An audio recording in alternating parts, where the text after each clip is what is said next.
John Robertson might be walking back into the Lions' den, but while he has no intention of being the main course, he will have to work at making sure his side isn't eaten alive every week.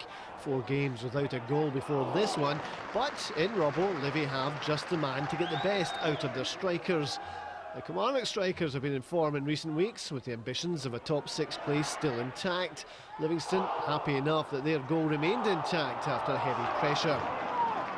A lot of work to do for Robbo, but he'll be up for the challenge. And Steve Hislop couldn't have picked a better week to score his first goal for Livi.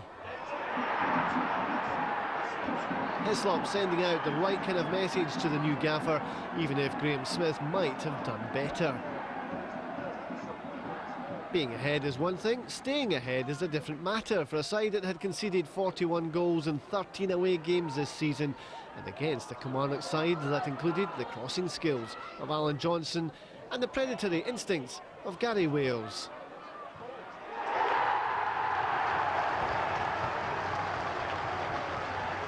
A 5th goal in 3 games for Wales, and for Robertson a first look at the kind of defending that's put Livi where they are. They might play at Almond Vale, but this side has a soft centre, and having exploited it once, Killie were looking to take advantage again.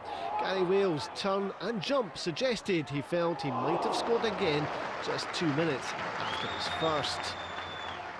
Killie had scored 7 goals in the 3 games going into this one, so confidence at Rugby Park was high enough. It was to get even better when Wales and Naismith combined.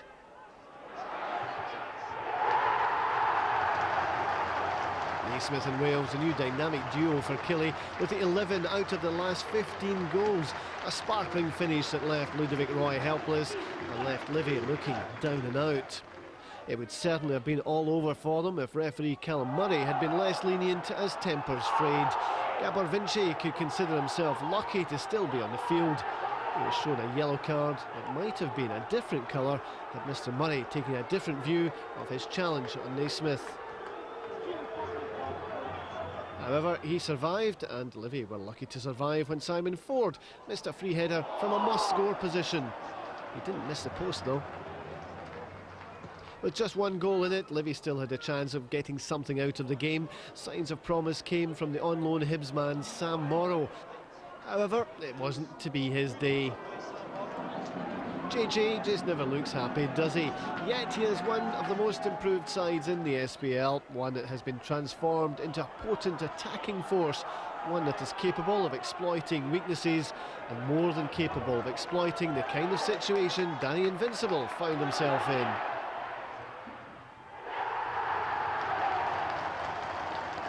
There was only going to be one outcome here, as Invincibile had the freedom of the field to bear down on Roy and make the points safe. So a break coming up for both sides as the Cup takes centre stage next week. A break that will give John Robertson some time to work with his players.